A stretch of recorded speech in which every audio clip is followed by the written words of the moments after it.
Hello, everyone, and thanks for tuning in to the Guardian Hub podcast, a podcast where we talk about Destiny and our experiences in the game.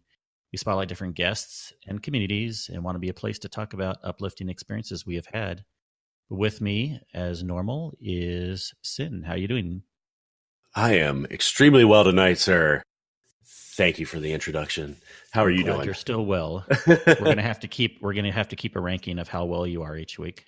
Extremely well is good. Extremely well, magical, superb, mostly well, elated, unginger touched.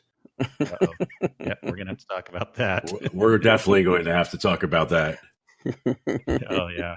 Hey, and I hear we have another special guest with us tonight, Clearnite. Hey, how you doing, Clearnite?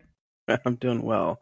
What do you mean I'm special? Well, special away. You are our most specialist guest because you are the newest guest. I appreciate that. Thank you. Thanks for having me. Yes, you are definitely a special guest. We Sen and I know Clearnite from way back in Destiny. Probably one of my oldest contacts in the game. I mean, I had a few that I played with before Clearnite, but Clearnite and some other guys in my friends list kind of were like some of the first ones we started raiding with way back in the day. So yeah, I was trying to think which was the raid that we first played. I was trying to think about that the other day when you were talking about the raiding, and if it was Crota or if it was King's Fall. I know it wasn't Vogue. It wasn't Vogue, so I know it was either one of those two. Crota. I don't know the first one we played together, but it seems like when we kind of started playing with some other people and started a Discord and a clan called Hoot Dawg, it seems like it was Vogue that was first in the discussion when I went back and was looking at the history one day when I was bored. Right. But as far as the first one we played together, who knows? Because I like to raid a lot. Yeah. Yeah, they all kind of, after a while, they all kind of, over time, you're like, which one is this? And do you want to, it's funny, I just thought of this. You know how when Destiny 2 came up, it gave the images of the past, when you imported your character. I think, it would go through the different raids. I believe the picture of the Kingsfall raid with you and Stacy was in that one. So I think you were part, now we might have been raiding before that, but I think you and her and I were our first. I don't know if it was your first at the time or not, but it wasn't my first King's Fall clear at that point. So maybe she was along with you, and I was, because I thought that was funny. I just remember that because I love that when they did the import to Destiny 2. That was great. One, and they do the I forget what they called it, the reel. I called it the highlight reel, right? And you see some names, and it was an interesting one because there's some names that were on there that like yourself and others that I continue to play with and had played with, and there's others that you see like, oh yeah, they used to play this game and they're not. It was one of some of the IRL friends, I should say, and before I got into the clan groups, and a lot of us, as has been mentioned on the podcast, is the Destiny Reset was where a lot of us have found each other and then sort of created subgroups like Hoot Dawg and others. So well, I remember I have memories of us and Hoot Dawg playing a lot of Crota because it was just a great easy raid that we could hop in and just have fun, pass it quickly. Like if we didn't maybe have time or didn't want to commit to a larger raid, we would just hop into Crota. And speaking of Hoot Dawg, that we kind of all started to get together, and there's some other people that officially started it right before us, but we all kind of like just found each other through raiding and decided to join the Hoot Dawg Discord and clan, and that's, like I said, that's where we met and still part of. So our guest, even though this week it's Clearnite, we also want to like talk about the Hoot Dawg. It's been a great, amazing clan. If anyone wants to look it up, there is possibilities to get in. Just kind of, we like to play with you, get to know you first. Yep. Yep. The only requirement is, basically be respectful. We also do ask that people join the Discord, just because there's some applications that just say, hey, we like to join, but we want to let's make sure you're not a bot, for one, because we've had a few of those where it's just like some crazy bot or some crazy person. So we just want to make sure somebody's respectful and other things, and we don't have really higher no craziness. Yeah, no craziness. And don't be that crazy. weird. I didn't say crazy. I just mean more like respectful, because we're all crazy. I was gonna say, because I'm out. If the craziness is out, I'm out. Yeah, but you're in the clan, so it's like right. present company included. Yeah. But yeah, no, it's definitely great. It's great. It's a great clan because I mean, even now, like there's different games that some of us have played. We all started in Destiny. We all played. Crota was really the foundation, I think, from a lot. And as we grew, and moved into Destiny 2, and really primarily PS4, and we still have a good PS4 contingent, but a lot have also migrated over to PC as well. And obviously now Division 2 is kind of taken over some of the team members as well, which is cool for them to kind of play. And we're still playing some Destiny and some other things. But yeah, it's definitely, we just basically try and keep chill, relax. Even when we're raiding, we're not the kind of type that want to just, go intense, hardcore insulting. Like if somebody needs help, we want to instruct them. We don't backpack, but we help to guide and instruct, so everybody just enjoy. And even if you're having a frustrating party, it's like, all right, well, let's regroup. Does anybody have any questions? Anybody want to change positions? Any of that kind of stuff. Because we've all been in one of those situations where, maybe even like this weekend we had a few of those. We'll get to that. But, raiding can get the best and worst of people sometimes too, because you just want to get really past something and just something's not clicking. And then other times it's seamless, like going through a Leviathan raid. We pretty much do that in like 40 to 50 minutes now. It's like without even thinking, even if it's a new one or two butter. I mean, yeah, Leviathan, and we're not like super try hard like top 1% people, but at the same time, I remember we'd have a don't lie. Hey, we're good. We're good enough. We're tryhards. We could do it in our sleep, and we would have little funny timers Clearnite would do to see how quickly we could pass baths. 2 minutes and 8 seconds is the current record. So, yeah, good times. Yeah, definitely good. Awesome, and we definitely played some in the game this week too. Also, I would just want to mention really quick, just a little small thing, but you're also on a podcast that Hoot Dawg does, right? Yep, on Hoot Dawg Radio. So we haven't had a little ability to kind of get together recently, so we're a bit of a hiatus. At first, the beginning of the year, I had some personal issues with some family. My kid, I think we talked about it a little bit in the later episodes of Hoot Dawg, that I had, my son was in for a few weeks in the hospital, and he's doing well now and everything. But that was just a real tough time to sort of get everything together. And then after that, it seems like other adulting type stuff is happening. So we're kind of on a hiatus at this moment, but I'm hoping to kind of get that back going again. Yeah. But, it's definitely a good experience as well. And Gunbait and you guys have also been on that show as well. So we're trying to, let's try and see what we can do with that as well. But currently, on like I kind of say, we're still figuring out what we're going to be doing with that one. But well, everyone, it's still a great resource. Please go back and listen to the episodes. Yeah, we had about 50 some episodes in the books. We had a couple that are still recorded, but we have to kind of post. But 50 episodes in. So and we actually started that right at the height of Osiris. So that was a tough time to kind of start everything up, because it was harder to find people that you want to talk about, Destiny. I mean, we all love Destiny. We still play Destiny, but that was a certain time period that, right after the rush of, D2 launching and a bit of that lull right afterwards, and the kind of the negative reception of Osiris. Although looking back on it, I don't have as many negative thoughts as some others, but it definitely was a challenging time, and to start a podcast during that time frame, was a bit of a challenge, but it was definitely a learning experience too. But we always had something to talk about, and most of the time there's always something to talk about in Destiny, and then if we have some other things to play with, we'll talk about other things, other games. We'll talk about other games we're doing, like indie games or games like, we did a little bit of Borderlands this week, which we could talk about. But those are things that we're all interested in. But ultimately, we always keep coming back to Destiny. Even this week, where you mentioned we played, I've been pretty much a PC main on Destiny 2 since the late fall, right around Black Armory. I made the switch over to PC, where I had characters on both since the launch of Destiny. But I started playing more just because, honestly, my RNG and my leveling up was much better, and I just got addicted to that, and I just was having a tough time on PS4. But I didn't have anything against PS4, so I came back and did the bounties to 640, which were gold, just because I'd like to do raids. That's great, yeah. And you made the opportunity, right? And it's like, hey, anybody want to do some raid on PS4, trying to get some folks in that haven't done it before? I'm like, sure. And that's the main reason I did the 640 bounties. That was a good opportunity to season a drifter, to level up real quick, because I was at like 530 with PS4 character.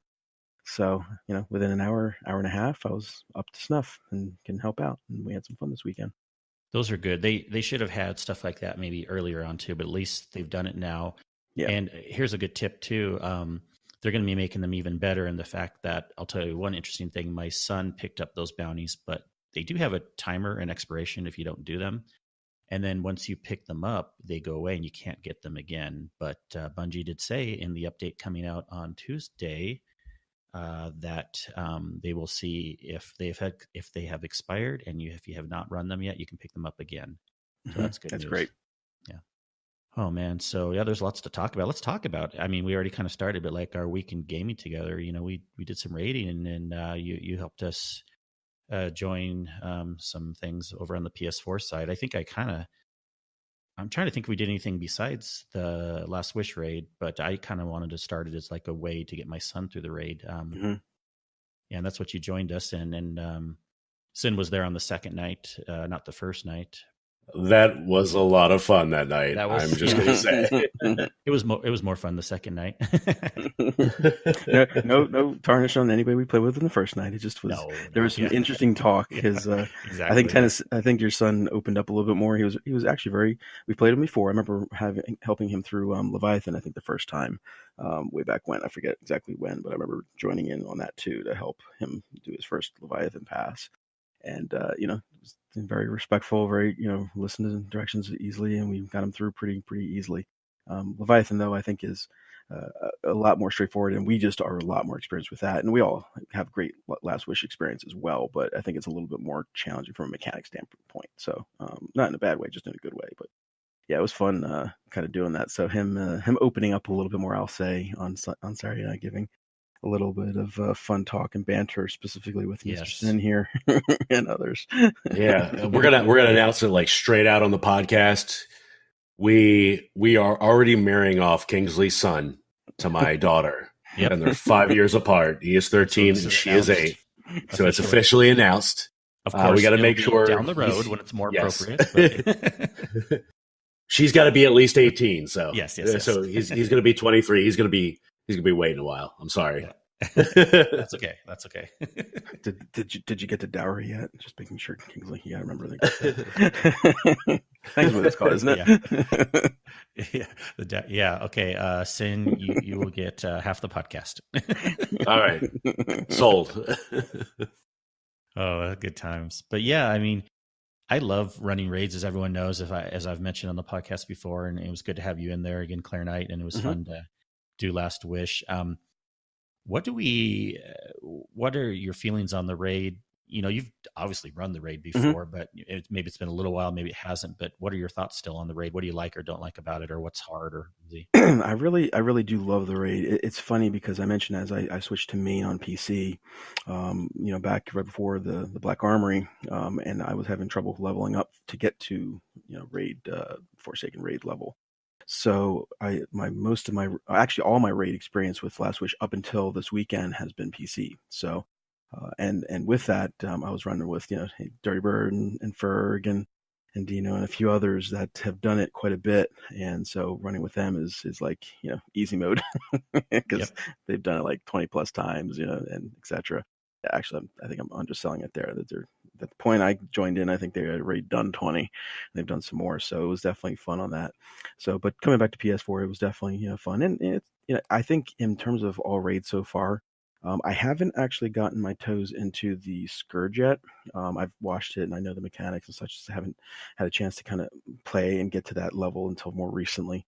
But so I am interested in doing that. But so far, the challenge accepted. Yes, and it'll be a little bit easier to get it on PC for right now, just because I'm a little further away on PS4. I'm much higher. Don't be scared. PC. Don't be scared. We got this.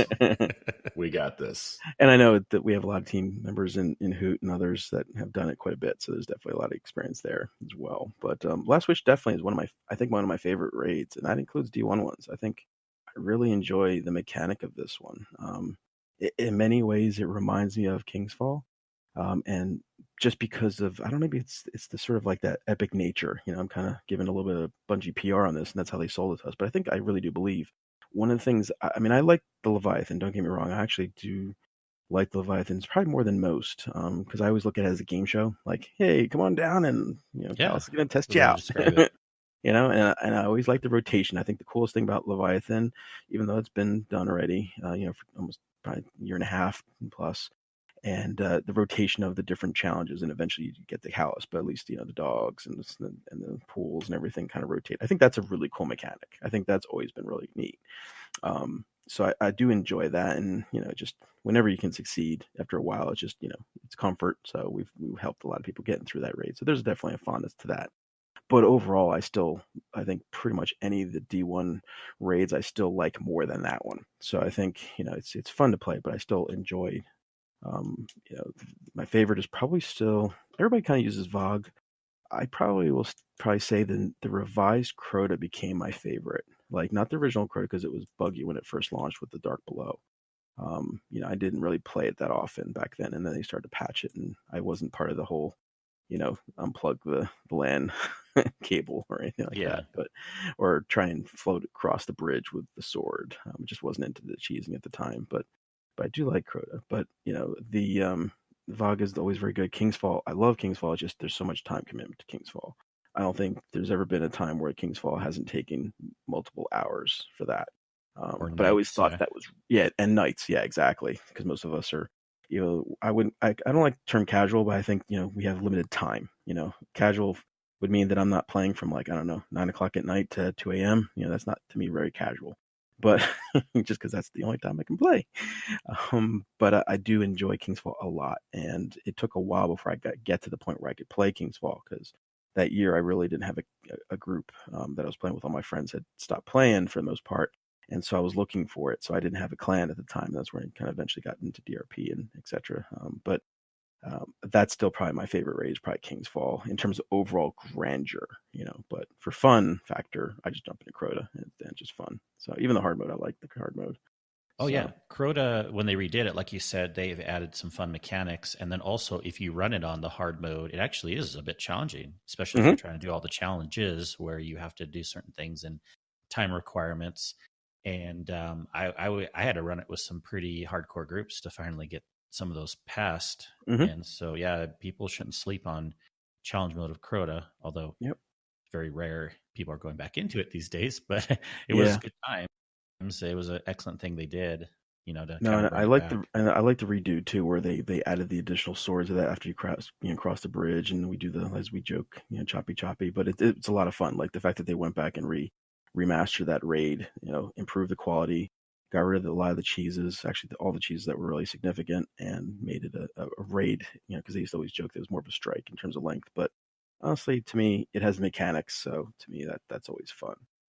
And then Wrath, I actually enjoyed Wrath. I'd have to see which one I actually finished the most, but I did a lot of Wrath. But I finished a good amount of Wrath, but I probably played Wrath a ton without finishing, because I would either help out teams and then they wouldn't get to a certain point, or they couldn't get past, at the very end. So we would end up bailing, and so I did a lot of the early Wrath, and then a lot of times sometimes that last encounter, phase 2 especially, it just would throw people. So it's one of those harder parts of it. So I think every raid itself is special, just because they're all really cool in the way the mechanic is. I think the only one that I didn't enjoy, and I think we all kind of share this one, is Spire of Stars. And I think it's not. I love the grandeur and look of it. It's a great looking raid, and I like the adventure of it. But I think they just got. I think that was Bungie's reaction to everybody going, "Oh, these raids are too easy," and I think they went out of their way to make it artificially hard without it being interesting hard. Yeah, I can see that. I still want to do it personally, just for the sleeper catalysts and do the prestige version. Yeah, that's really the only reason I'd like to go in there and do it. And I still haven't gotten a clear.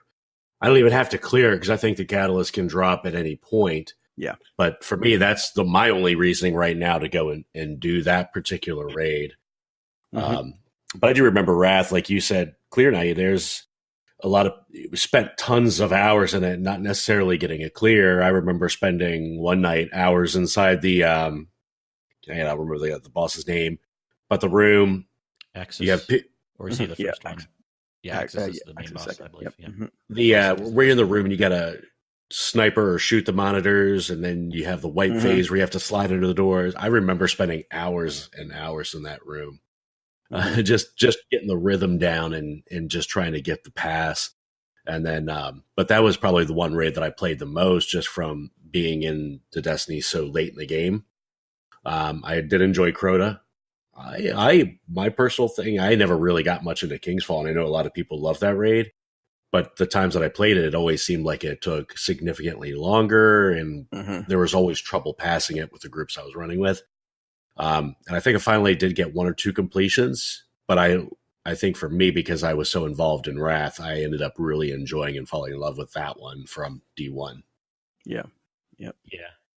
And I remember playing a lot of Wrath with you, Sin, and it's also, I fell in love with Wrath also. It was probably my first raid that I was able to do that came out after I started playing the game, and I was up at a level where I could really just like make it my own. And we went in and we got some clears with, without having to like, hey, anyone want to do an old raid? And then someone has to Sherpa us through, and they don't really want to or whatever. But right. Yeah, Wrath is a fun one. Yeah, and Vasek, I had to look it up because it was driving me crazy. Vasek is the first guy with the Fallen, and then Axis is the last guy. Yeah, and I actually, even the Zamboni, the siege engine, but like the big Zamboni of death, that actually I found really cool, because at the time when that came out, we had the 3 other raids at the time, and I really, like you said, I wasn't playing as many of the raids too often at that particular time period. It was Wrath. It's probably where a lot of my like consistent replay Wrath. Raiding happened, because I was probably heavier into DRP, and then we got into Hoot and such, and so we're doing a little bit more of each of those, because I just really wanted to raid, and so eventually I gave up on my in life friends who weren't playing anymore, or if they did, they weren't experienced enough, and they just would rage quit and stop playing, the raid. It's like, all right, well, I'd like to get past this, but we keep making the same mistake. Can we figure out how to? So sometimes when you do that with strangers, it seemed to be easier at the time. It wasn't look for group, but it was like, some of the guys over at DRP who're still there, so have set off. But it was definitely a great raid, and especially when they revisited the raids and the springtime right before Destiny 2. I think that was my favorite point too, where they had all the new armor sets with the the interactive effects and stuff like that. I thought that was really cool. So looking forward to that. Exactly. And speaking of armor sets, and we talked about this a little bit on last week's episode. I mean, I know it's just cosmetic armor sets, but I know you like to play Iron Banner somehow. What did you think about Iron Banner this last time, Clearnite? I played a little bit. I didn't play as much of it because that was the weekend I went away, so I didn't have as much time where I normally would. But I did play some. I did enjoy it. I think the bounties were better, because one of the issues I had in the past were some of the orb, setting bounties. They kind of reduced it to make it a little bit more manageable, because it was just crazy before that. I didn't personally like the armor, so I felt myself, when I did have some spare time, not feeling like going for that. I was doing more milestones when I was playing. So I did a few nights of Iron Banner, and the gameplay was fine. I mean, to me, I like Iron Banner for the sake of, I like it control. I've always loved control in terms of the current game set that's available to us in Destiny 2. So you know what you're getting. So you're not like rotating between 3 different match styles that kind of drive me a little nutty. So I like that fact. And, I didn't try the new burden, the Iron Burden, just because I'm very much, as a VOOP, fusion guy. But and I have a version of the Wizened Rebuke that I think is personally better than what they were offering for that quest step. So I wasn't going to grind that. I was really looking forward to it until I saw what the role was that you were getting. I don't know if they call it curated or not, but that was a static role that you were getting when you did was it 500 kills? And yes. I was like, unless it's got, certain things like the backup plan and a couple other perks, that wasn't what I was looking for, what they're offering. So I was like, well, that kind of killed that ambition a little bit, and I like those kinds of, I really like the way that they did some of the Thorn, the quest where you can pick one of 3 things as you go through it. So I think the very fact of having to do that sort of, heavy grind for a sort of weapon, and I'm not a completionist. Like I like completing for things and going for different milestones and things like that, but I don't feel the need anymore to have to get every single weapon in the game. I think after the reboot of D1 and D2 kind of made me think like, all right, well, whatever the future is, I'm not going to be so set that I'm going to go after something that I don't really need, and I'm not going to play with if they're just going to reboot it again, because I do think they will do that again, whatever incarnation at some point. So, I mean, yeah, I get it. That's kind of how I feel sometimes too. If it was a better role, I would, right? Like, if it was some of the curated, like what we get in Last Wish, some of the curated ones, I got them on PC. I'd like to get them on PS4. I got a good drop this weekend, but still, I'd like to get some of the curated. for those would be grind worthy to me. This one wasn't. I mean, even the loaded question, I finally got my loaded question right before Iron Banner, and I love that fusion. Yes. I did not realize how good that was, and I kind of annoyed myself for that. I stalled on it because I was like, then I just focused and did it, and that I just love that weapon in PvE, and even in PvP it's pretty good, but in PvE, man, love it. So I was happy that I kind of grind that. So for a good weapon, I'll do a grind, as much as I can. But for that, I wasn't going to. So are you working on Thorn Right. at all?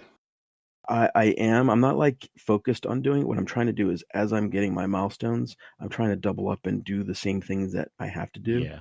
So I think I'm up to the hive killing portions. I haven't gotten to the Got it. to the crucible portions Crucible yet. part, which Iron Banner was nice for because they had double percentage for there. So I finally got my Thorn done.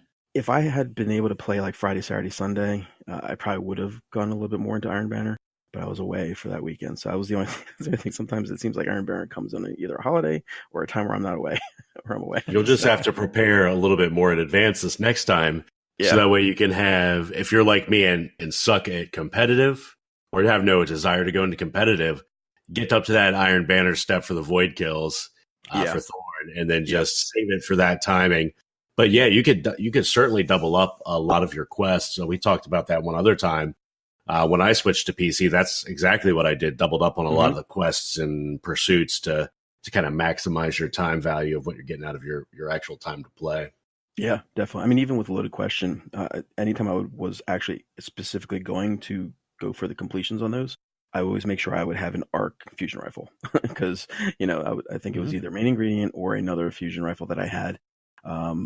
That just to make sure I'm like, hey, might as well do it. If you're getting these kills, you're going to do both kills. You're going to need arc kills. You're going to need fusion rifle kills. So you may as well do them both at the same time, So it doesn't make sense to do a solar fusion rifle if you're going to need arc kills. So that was, so anytime you can do that where you can double up, it definitely helps with progression with those things. You're right. And same thing with, as I was doing some of the recent Invitation of the Nine sort of quests, it helped me progress some of the Thorn as well, because some of the killing of Hive and other, characters and things like that have helped with that. So I'm all about that, trying to get as efficient as possible. I won't do like the flow charts and stuff where it's like, okay, you got to do this, but at least I'll use some of the common sense, things that make sense to kind of keep things done at the same time.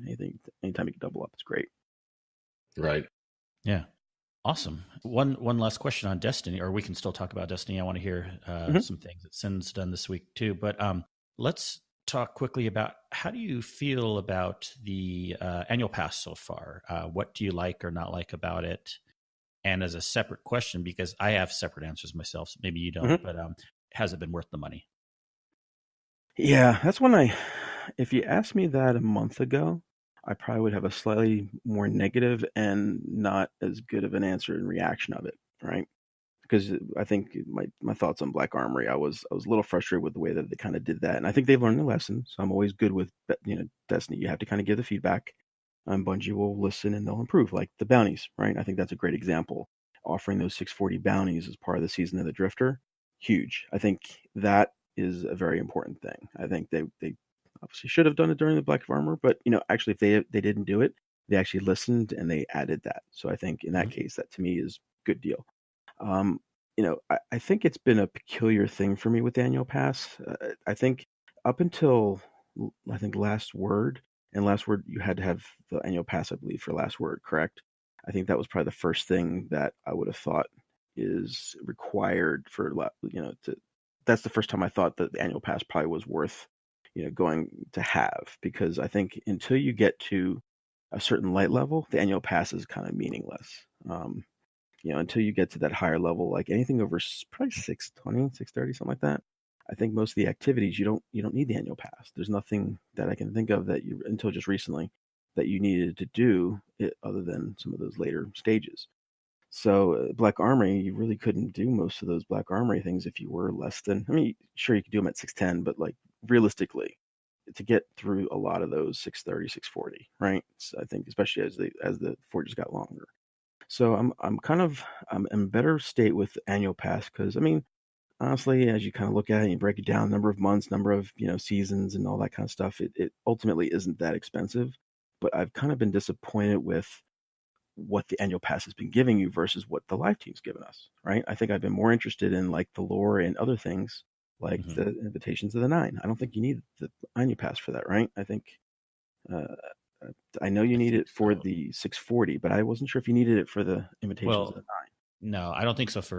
You just need it for Reckoning or for Reckoning. So I think Reckoning, I really enjoy Reckoning. So I think that was probably the first event where it's like, okay, I wasn't really fond of the forges. I kind of liked some of the quests that they had for the exotics, but I wasn't really necessarily hot to get those right away, just because I just wasn't going to go into that sweaty heat, for some of the last word. As much as I love that gun, and then some of the Thorn stuff initially, but I think the Reckoning was probably the first thing that I would say I felt good about having the annual pass. Up until then, I was like, why did I pay for this? Like, and I paid it for it on both platforms. I paid it on PS4 and on PC.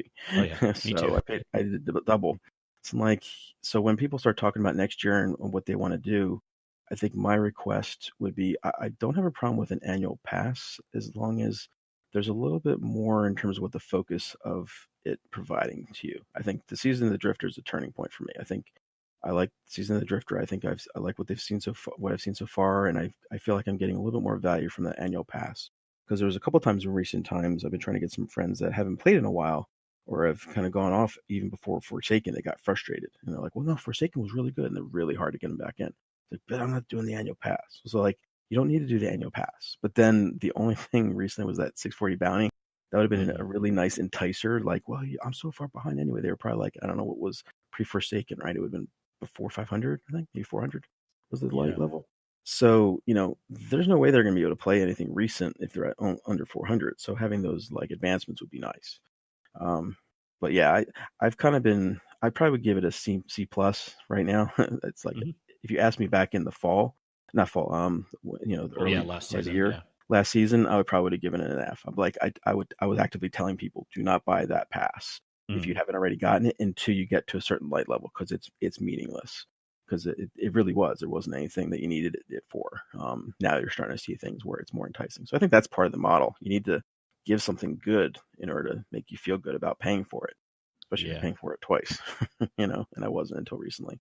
But Reckoning was a good step. I think Reckoning is a good step. And people who, I feel bad that some people that they're not into Gambit, quote, air quote. I'm like, Season of Drifter is a good portion of that. But I mean, there's so much interesting stuff in it, like, picking your sides and doing the bugging stuff. I mean, I picked Vanguard side for my main. I haven't gone to a second character yet. I was going to do my, because I'm a Warlock main. So to me, it made more sense to do, Vanguard for my Warlock. And then I was going to probably use, Drifter for my Titan probably. And then whatever I was going to do for Hunter eventually. But I haven't gotten back to my Titan just yet. But I think that's great content. I think even as it's simple, it's still stuff. It's, you're searching around for the computer screen. You're, putting bugs down. And even though it's not too meaningful, I thought it was interesting. I don't know. I thought it was kind of a cool thing. But you didn't need the annual pass for that. So that's why I say that. It's like you really didn't need the annual pass until you get to like 630, I think. So I tell people to hold off on that. But now you got that 640 bounty. But like, remember when you used to pay for that, Spark of Light? It's kind of the same thing. Just do it. That way you'll be back in the game. Yeah, Sin, what about you? Has the annual pass been, how would you rate it? Or has it been okay? Or do you have any qualms about it? For me, I'm okay with it. And I brought this up, I think it was last episode, about, the pay-per-month model of like World of Warcraft. WoW. I don't like that, because if I don't play, I feel like I missed out. With this, I buy it up front. I'm good for the year. If I play, I play. If I don't, I don't. I don't feel as bad about buying it. Right. But there is a lot of great things that they have put out in each of the updates. I agree with Clearnite. The Forges, the upfront, that was probably a little bit of a miss for me, because one, the power level was a higher portion. The cap was 650 at the time. You had to be at least 610 to start the first one, 650 by the time Bergusia came out. Now in Season of the Drifter, where the power level is a little bit higher, I'm actually finding myself go back more and do more. I agree. More Forges. So that's more of a win. You have to pay for it. Then at that point, you get it with the annual pass. So now I'm enjoying both parts of the content there. I was also noticing, I was kind of looking over the next season that's coming out, and I don't know if we really talked about this much or if really there was much news on it. But next is June through August. It's Season of the Redacted. They have on the roadmap, there's 2 redacted spots on the roadmap. New raids coming out. We got Solstice of Heroes coming back, which is Solstice of Heroes is actually good all the way back to the base Destiny 2 game. And there's also a new 6-player match-made activity. Mm-hmm. Was there any information put out on that, or is that just something? No, not yet. Other than that, yep. I'm excited. That is awesome. Yeah. Yes. And by the way, they do have at least a name now, Season of Opulence, I believe. They changed it from Redacted to Opulence, but that still doesn't tell us too much more, although there are the rumors of the last raid will be a end cap to the Callus storyline. Nice. We will see. Yeah, we will see. But boy, 6-player match-made activity, if that could be something pretty cool, and just the fact that you could have 6 people in there, yeah, that could hold us through the summer for a bit. And along with Solstice, I forget all the details of last summer. It wasn't horrible. I remember it seemed like a fair amount of grind at times, but it seemed like story a lot of grind. Harder was somewhat fun. I'm trying to remember. Maybe I'm just mixing it up with the there were some things that if you had just been playing all along, you got them for free, and then there's some things that had to restart to do the grind of the Age of Triumph stuff. So I think that was, or the Summers of Triumph. So I think we'll have a new raid, and we'll have this. We'll have lots of stuff together. It sounds like I had always been looking at this season, anyways, as when I looked at all 3, I'm like, okay, probably the second one will be the lightest one for me. It hasn't been horrible. It hasn't been as light as I expected, which is good news. Because no raid. That's I was just looking at it that way. But right. But yeah, next season could be a good one. Could be a big one. Yeah, and that's the one with lots of secrets too. So that would be interesting to see how they kind of go with that. So, and that'll be. I mean, that's good for streamers too. I know that. I just hope that they make those reachable. Because that was the other thing I loved when the whole Shattered Throne hit. Right, and we go back to Whisper too. Whisper was cool, but Shattered Throne was another one. Like, I really would have loved to play Shattered Throne, but it took me so long to get to a point where I could play Shattered Throne that it became kind of like, all right, well, it's ready. I think it was a month and a half later. It's like, well, this is kind of passe now. Like you kind of miss that. It's the FOMO. You kind of fear of missing out. You kind of not have that. So hopefully they're good. So I definitely think but $30 not crazy. Yeah. Sorry. So I definitely think that $30 is well worth it.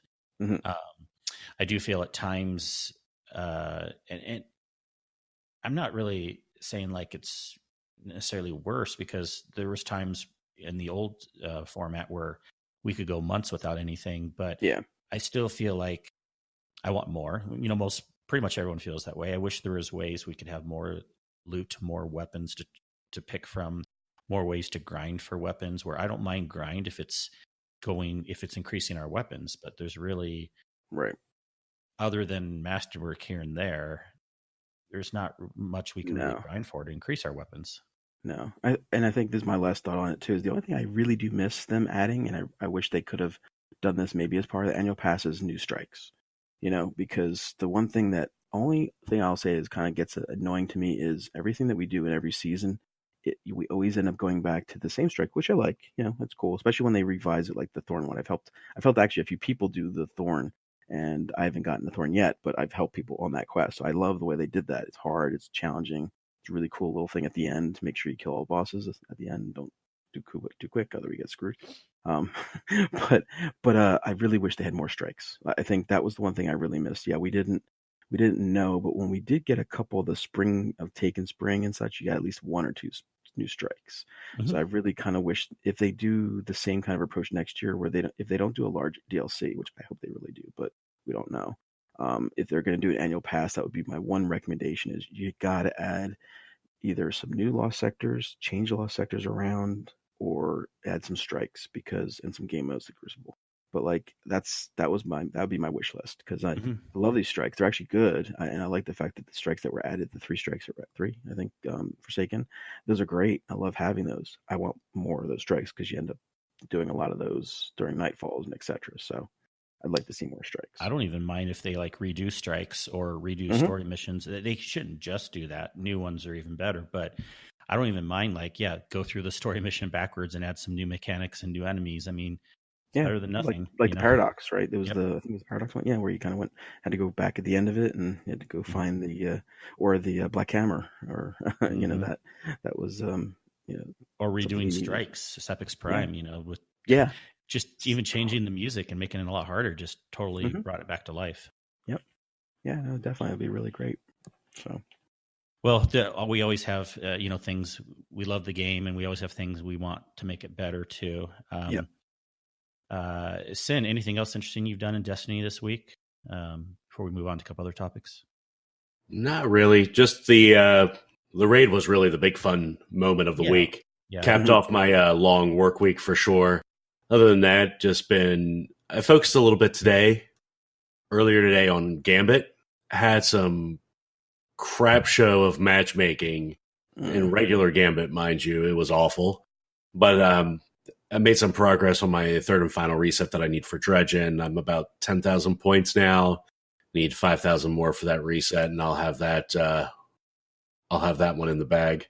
Mm-hmm. And I'm trying to remember if I did anything else earlier in the week. It's been a long week otherwise for work, and I think that was about it, actually. Really, the raid was my highlight. The raid was good. We the only one of the few times I stream is when I'm raiding, and I believe a lot of us are streaming that night. Mm-hmm. Yep. And if anyone wants to go back and watch them, you know, I don't know why they would, because I'm sure I'm boring. But there was some funny things we learned. Sin's wife is a ginger, and yep, son, that happened. He said, "Does she steal souls?" Because apparently gingers steal souls, and yes, because they have freckles. The freckles are each soul that they steal. Yeah. So no, good times for sure. That's what I like about the raids too, is because when there's more people around, there's like more ways the conversation can go, and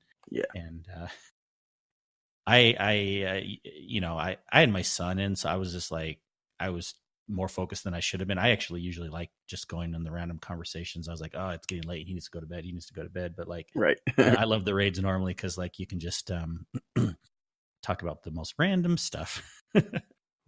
Yes, and they do go there. So it gets a little, especially as it goes into your third or fourth hour if you're playing, and you start getting a little, not punching in a bad way, but just punch drunk, right? Yeah. That's the way I put it. I would call it raid brain after a while. Like even last night where I was trying to do the slams and I wasn't slamming correctly later. You know, I kind of looked back at my video and checked it. It's like, yep, okay, this is what I did. I just wasn't staying on it long enough, that kind of deal. It's like that's where you start doing the little silly mistakes. But you know, like we said, you got to have fun doing it. If everybody's starting to rage, you know, it's just not a fun time. The whole point is just to have fun. That's what these games are. They're social games. You know what I mean? That's why I like those kind of events and stuff. So. Mm-hmm. And I had fun in another game this week. I just wanted to talk really quickly about the game Borderlands. Of course, in the news, we've been hearing a lot about Borderlands because Borderlands 3 has been announced. And it's one game that I never got into, even though I had friends that told me, oh, Borderlands is kind of like a lot of people that like Destiny might have liked Borderlands in the past. And so they had kind of what you could almost say a re-release of Borderlands 1 and 2. Borderlands 1 added some extra quality of life things, and then both of them kind of upped the ante a little bit with making graphics a little more up to date. So I decided I'd pick up Borderlands 2, the pack. And what's pretty cool too is I play on PC occasionally, and but also with Borderlands, not only can you play on PC proper, but you can also play on Mac. And so I decided to pick it up, and I decided to play a little bit. And had a fun time in it. Yeah, it's definitely a good game, and I haven't played it for a long time. And I started getting the bug when they announced. As everybody saw on Discord, I was probably getting a little overly excited than most others in our clan. But you know, I had enjoyed one on, I think it was PS3 with some friends co-op play, because it was couch play back then. And so when I played a lot of it, it was more in real life, and it was before the days of really me getting into clans and things like that. So I have really fun memories of playing that on console. And I remember picking it up on PC and maybe playing it here and there. but some other game was always pulling me away from it, whether it was one game or another, Skyrim probably, or Destiny eventually, or ESO or something, so I definitely think that the upgrade for Borderlands 1 was a lot more significant. I mean, it was a 4.6 gigabyte download to upgrade that one. Yeah. So that actually added a lot of different graphical fidelity options too, like depth and field and higher resolutions and things like that, and the quality of life things that they had already in Borderlands 2. And I had played some Borderlands 2 on a console as well, and same thing. I didn't get the Handsome Jack collection. I got something right before what was then sold later as Handsome Jack. So I had to actually spend another like $5 or $10 to just upgrade myself to the full Handsome Jack this week, just so I would have all the DLC, because there's just so much DLC for that by this point, and it's a fun game. I've always liked the campy sort of humor to it. I'm even currently wearing a Claptrap t-shirt I got in Loot Crate not long ago. So it's Claptrap says relax. Well done, Minion. So I need to say that 10 times really fast. I don't even think I said it once right. But yeah, so I always like the humor, and you got it. Like it was fun, like listening to things that I heard before and hearing your first reaction to it was fun. It's like, people say it's like it just worked for me. I need to hop into it some more. It's kind of like there's a lot of loot, and it's like, it's not a dungeon crawl by any means, but it's almost like Diablo 3, like making fun of it. They're making fun of itself. It's like, well, here's 1 billion guns. Ha, ha, ha. Like, we have more guns than anyone. Just all these like funny little sayings and things. Like when the bosses come out, they're like, I'm the most bestest boss. No, I'm the most bestest boss. And they just kind of make fun. This is hilarious. Yeah, the knuckle dragger. This is gonna hurt. Yeah, I love the intros of those. That's always a fun time with those, and it's just the fact that they never took themselves seriously, but they were really serious games. Like they're heavy loot, and I always find funny because the state of the internet at times where people just kind of overly get picky about things. Like, well, I don't think there's 1 billion guns. I'm like, you're missing the point. This is the humor. This is the humor. They're not billion guns. It's, if you really probably did the variations of all the possible random drops, maybe, but that's not what they're trying to say. They're trying to be funny. They're trying to say, like, you got tons of loot, like what Cade did. Well, there is, like, you're going around, and boy, I was like, Clearnite was showing me, like, oh yeah, there's little chests, there's little things inside. There's like porta potties you have to go in and open toilets, and there's you missed like 5 toilets, and I was like, yo, we gotta get to the toilets. It's like you gotta look everywhere because there's loot everywhere, and that's so it's hilarious. And the loot explosion is my favorite too. Is when you kill some bigger guys, whether yellow bars or bosses, where you just got that Diablo pop, right? So, and you see like all the little things fall. It just gets addictive when you want to pick it up, all that little like yellow colors and stuff. So I think it's the fun element there. It's like, you feel like invigorated when you play that game. So it's a lot of fun. So I wouldn't mind putting more time in it myself for sure. It was fun the little bit of time that I've actually spent on it. But that was, oh shoot, I think that was a year ago when Guardian Con did the whole, they were doing this thing with Borderlands 2. I had picked it up then, so it's literally been about a year since I've played it. I jumped in for a few minutes with you all the other night, but it was getting super late, so I didn't end up staying on for work. But yeah, I wouldn't mind jumping in and try to play something a little bit different and really enjoy the story. Yeah. Yeah, no, definitely. And you think about it, the first game is like over 10 years old now, and even the second one is probably close to that, getting close to that now, because it's pre-Destiny. So it was right around that similar time frame, but it's right before Destiny where it really came out, and they had DLCs that were kind of coinciding with Destiny, but generally it was out before Destiny. So think about that. It's like, this is a game that had nice seamless co-op. And I always describe it to people like you did right there, Kingsley. It's like, I just say, think about a first-person shooter with the Diablo loot. Diablo 3 loot, or even Diablo 1 or 2. But like, I always think that's one of those things that where you have these various random adjectives that amplify the weapons, and then you have gun ammo types that also change the dynamic as well. So I think that's just where the fun factor comes in. So yeah, with lots of humor too, and it's nothing like super racy, but it's racy enough. Like I noticed, like my son was wondering if he could play it. I'm like, I mean, it'd be fine, but like at the same time, there are some kind of like slightly racy jokes and little funny things. I think it is rated M. It's not like super hardcore or anything. Maybe it's more for the blood than the dialogue, but still, it's like a perfect element, where you can be like a little edgy, but not like be crass. It's kind of fun. So yeah, and I think they get away with some of that because of the cell shading too, because the graphics still, even before the remastering, they still held up pretty well. But now you get the remastering and they add additional depth and color and other sort of things. So you can have a decently old computer and still play it really well. So. Oh yeah. I was had like all the settings turned up to max and it wasn't even stuttering. So that was pretty good. Yeah, good times. Oh yeah, that was a fun game. Oh, amazing. Well, we're getting a little bit in here now, so I'm gonna probably start wrapping up. But Clearnite, it's been a pleasure having you on, and we will be having you back for sure. Appreciate that. Thanks. Yeah. I actually have a quick question. I was gonna. Yep. We talked a little bit. Clearnite mentioned earlier about the whole arc with loaded question and doing the arc grind with the with the quest for loaded question. Yeah, that. So it kind of reminded me of this upcoming thing we got coming this next week with Arc Week. I remember somebody posted, Dan Finity posted on Twitter, Zalo Supercell. And I said, that is good. I remember that gun from D1. But real quick, what are our thoughts on that as far as Arc Week coming up? I think it's a neat thing. I think everybody's asking, well, what about Void and Solar Week? I'm like, well, maybe we'll get to that. But I think I like the fact that they revisited some of the older Arc supers for one. I think that was a good thing. And even not just supers, but like the grenades and other sort of elements, and improved most of it. Like there's like a couple things that they've reduced a little bit, but in favor of an improvement. Like they added a duration of something, but maybe decrease the strength, or they increase the strength but to decrease the chaining, or increase the chaining or something. So I'm actually kind of excited to play it. I think that's one of those things that, as a warlock, I don't tend to play Arc as much as the other two subclasses, just my preference.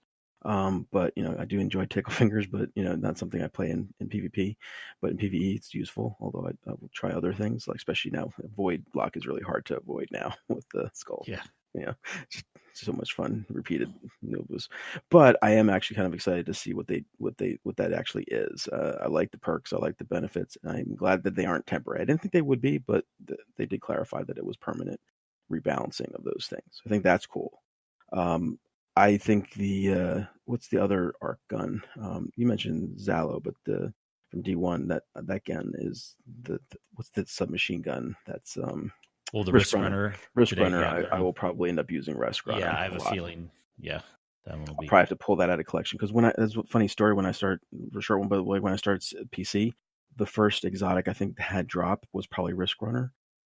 For me, and that was huge in doing like the public events with Heroic, especially on Tangled Shore. So I was constantly using that gun, which I normally haven't used on PS4 before that, and haven't really used it a lot since. But when you do use Arc, and I think to use it, I love using that gun for that, because it's just that electrical effect. So and Sin bringing up Zalo, boy, did you know that was my first exotic that I got on in D1, and it wasn't a drop. My first exotic was actually bought from Zur, and it was a week that it was up for sale, and some friends had told me like, oh, if you're going to get a gun, this might be a good one to get for your first exotic. And so I ran that forever. I mean, I had a lot of fun with it. I mean, I think I clutched on it for too long, and like the tryhards would be like, oh, well, it's not that good of a gun, you should be running a hand cannon. And so I finally moved over to Palindrome and loved that. But boy, Zalo Supercell, I had a lot of good times with that.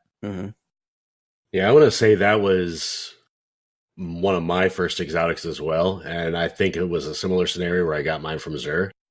Again, because we were both late to the D1 party. But I think that would be an awesome one for them to bring back, because I do remember some good times and playing with that gun from D1. So I hope they do. Maybe it might be a good... That's first in the queue. We don't have no idea how that's coming back yet, and it's supposed to be this season because it's on the page, right? So will it be a secret quest? Will it be coming out this next week? Will it be part of the springtime event? So it'll be interesting to see.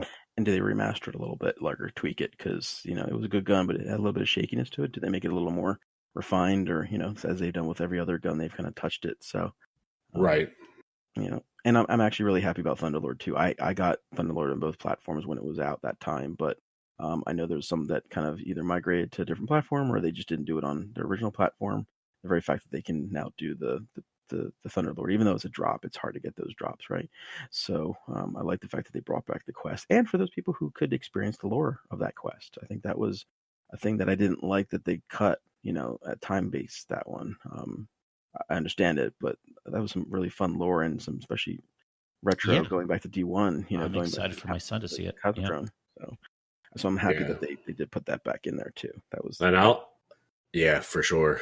I was gonna say I need to run it on PC because I missed it. Mm-hmm. And we need to finish our Rat King on PC. Yeah, that's true. I think we got to that final step and then stopped. I haven't been back in a while. There's a lot to work on. I could probably help you with that one. I think both Dina and I were playing at the time, and all of a sudden we just realized we were advancing Rat King. We're like, oh, well, let's just do a couple more things, and we ended up doing Rat King on PC together because we just happened to be doing a lot of public events. The Catalyst is coming out for Rat King also, so that might be coming back in the meta a little bit. Yeah. Yeah, I still remember when they did the 5-man or 6-man Leviathan with the Rat King. That opening scene, I thought that was the coolest thing when they showed how that ripped apart. But yeah, so I'm looking forward to that. That'd be a good time. Yeah, no, that's a good question. Arc Week, definitely forgot to bring that up earlier, but I'm looking forward to it. And there's going to be, I think this week, I was a little bit lighter in Destiny this last week other than some raiding, but this week I'm going to be hitting it hard again, and there'll be too much to do. That's for sure. Mm-hmm. Might miss out on that Borderlands time if we do that. Oh, I know, right? Never enough time. Borderlands will be around too. Yeah. So. Yeah. Oh, well, excellent. Anything else on your list, Sin, for tonight? I'm trying to covered it all. Arc Week. I mean, I think they're going with Arc Week. It might give them an opportunity if they're going to be permanent rebalancing these items to take a week to permanently rebalance maybe the other classes too. But I guess we'll wait and see. But other than that, like I said, covered it. Yep. Short and sweet like a Rice Krispie treat. Excellent. Well, like I mentioned, Clearnite's been an extreme pleasure having you on, and we'll definitely be following up with some conversations in the future. So cool. Everyone who is listening to this podcast, if you haven't played with Clearnite, he's a very cool, chill guy. So appreciate that. Everyone friend him. Speaking of, if you have any contact information, Clearnite, now's your time to mention that. Sure, no problem. As you mentioned, I haven't been streaming as much as I have in the past, although I'm kind of planning on trying to do that. Anytime we raid, I do tend to stream, but other times I'll do that as well. So I'm probably going to be streaming more. But I'm on Twitch as Clearnite. On Twitter, I am Clearnite_. Fortunately, couldn't get the full without the underscore. And on Battle.net, I am Clearnite1423, and pretty much any other platform, the PSN, Xbox, EA, Steam, Epic, etc., just Clearnite. Excellent. Sin, where can people find you? I heard the TP one was a popular choice from last week, but you can find me on Twitter at Sin_media. That's Sin CYN, and on Twitch.tv/Sin Media. Excellent. And people can find me on PlayStation Network as Kingsley Mac. And then if you want my Battle.net, because I do play on PC some too, even though I haven't been there for a while, but it's Kingsley Mac #1828. And then on Twitter, my username is MC Kingsley. Kingsley Mac wasn't available, but I will see what I can do to pay that guy. Just kidding. And our show can be found on iTunes, Google Play, Spotify, Stitcher, TuneIn, most of the normal places. Search for The Guardian Hub. If you're listening to this, you probably have already found it, but you can tell others, of course. And our website is theguardianhub.com. You can also find us on Twitter as The Guardian Hub. So thanks, everyone, for listening this week. Thanks again to our wonderful guest, Clearnite. Thanks, Sin. And we will all talk to you again next week. Goodbye. Cheers. Bye-bye.